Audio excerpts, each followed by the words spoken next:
Welcome to the Alcohol Reset, the podcast that helps you reset your habits, health, and relationship with alcohol without judgment or extremes. If you're looking to cut back, take a break, or just understand how drinking can affect your body and mind, you're in the right place. Each episode brings you science-backed insights on neuroscience, nutrition, and habit change to help you feel better, sleep deeper, and take control on your terms. I'm Mike Hardenbrook, best-selling author, neuroscience enthusiast, and habit change expert. I've helped thousands through my book and podcast to rethink their drinking, and now I'm here to help you do the same. Let's get started. Hi, I'm Mike Hardenbrook, author of No Will, Power Required, and founder of Cloud9. Today, we're going to talk about something I think, a lot of people experience.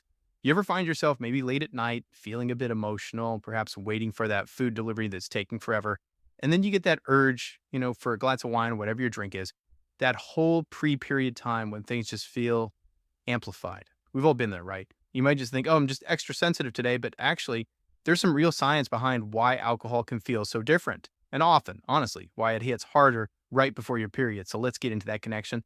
Alcohol, hormones, PMS symptoms, why they seem to get turned way up when you drink. We'll look at some simple things you can do. No, like massive lifestyle changes required, promise.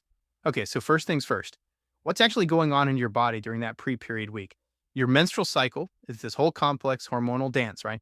And in that week or so before your period starts, that's called the luteal phase, some key things shift. Estrogen, which often gives you that good energy feeling, it starts to dip. And progesterone, the hormone that's supposed to kind of chill you out, help you sleep, ideally that should be going up. But it doesn't always rise as much as we might like it to. Now here's where alcohol kind of crashes the party. It can actually lower your progesterone levels even more. So just when your body's trying to find some calm, trying to regulate your mood, alcohol basically undermines that effort. It doesn't stop there. Alcohol can also throw your estrogen balance out of whack. This imbalance, it can worsen those classic PMS things like bloating, cramps, and those mood swings that feel like they come out of nowhere. Okay, here's something really interesting. Your estrogen levels, they actually affect how fast you process alcohol. So when estrogen is lower, like it is in that pre-period phase, your body literally slows down how quickly it metabolizes alcohol. Ever had that experience where one drink feels like, maybe 2 or 3 right before your period? It's not just you imagining it. There's a real hormonal reason for that feeling, that increased sensitivity. So in those days leading up to your period, your body's just generally more sensitive to alcohol, and it's less efficient at processing it too. Your blood alcohol levels can actually rise faster than usual, and your liver, it's already got a lot on its plate, and it might not clear the alcohol out as effectively. Think about it like this. Your system is already dealing with maybe some inflammation, hormonal changes, maybe your sleep's been a bit off. Introducing alcohol then is kind of like tossing an extra burden onto a system that's already working pretty hard. You might feel that initial buzz faster, sure, but that energy crash that comes later, it can feel much, much heavier. And the hangovers, they can be particularly rough during this time. Plus, alcohol increases cortisol. That's your main stress hormone. And guess what? Cortisol is often already a bit elevated during PMS. So drinking can make you feel even more edgy, more anxious, especially the next day. Which brings us to that lovely combination of PMS and, what people often call anxiety. See, during the luteal phase, serotonin, that's your key mood regulator, your feel-good neurotransmitter is often naturally a bit lower anyway. Alcohol comes along and depletes it even further. So what's the result? The next morning isn't just maybe a headache and feeling tired. It could be this feeling of emotional drain, mental fog, just feeling off. That's the anxiety kicking in. You might find yourself overthinking things you said or feeling like you acted weird. Plus, remember, alcohol messes with your sleep quality and adds to bloating. So it's just compounding those discomforts you might already be feeling from PMS.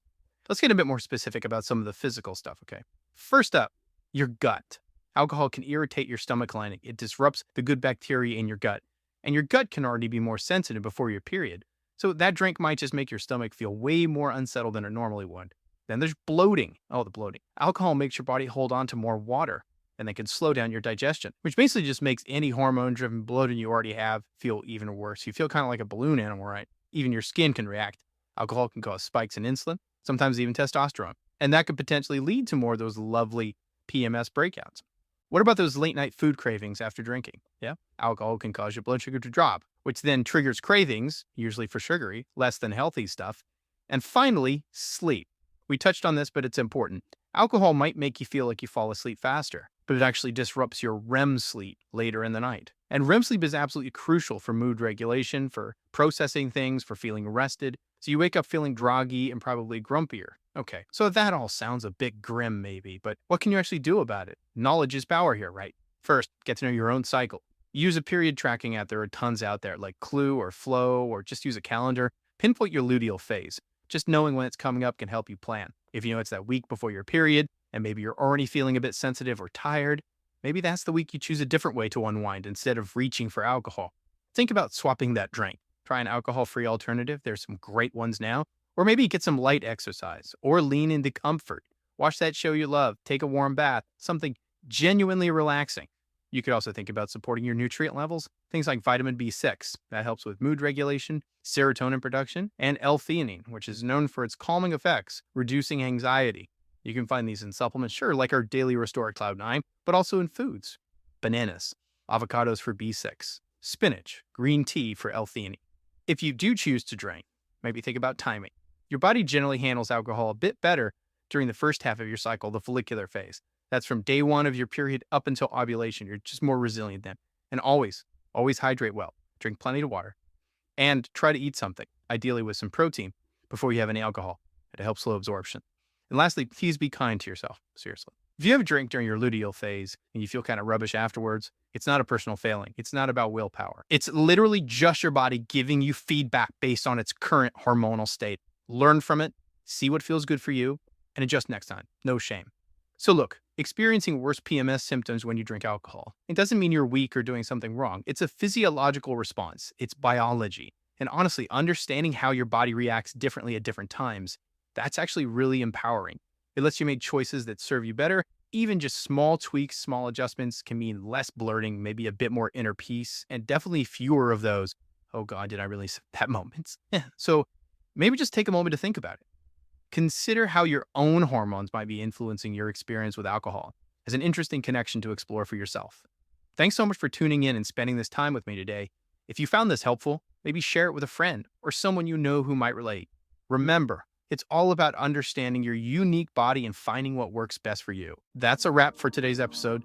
If you got something out of this, do me a quick favor, leave a rating and review on whatever podcast platform you're listening on. It helps keep the show going and would mean the world to me. Got ideas, comments, or questions? Shoot me an email at mike@trycloud9.com. I'd love to hear from you. And if you're looking for extra support, check out Cloud9, makers of Daily Restore, a once-a-day supplement to support your body from alcohol's effects, and Rise and Unwind AM/PM, a 24-hour combo to curb cravings, balance mood, and improve sleep when taking a break. Go to trycloud9.com and use the code PODCAST to save 15% on your next order. Thanks for listening, and I'll catch you next time.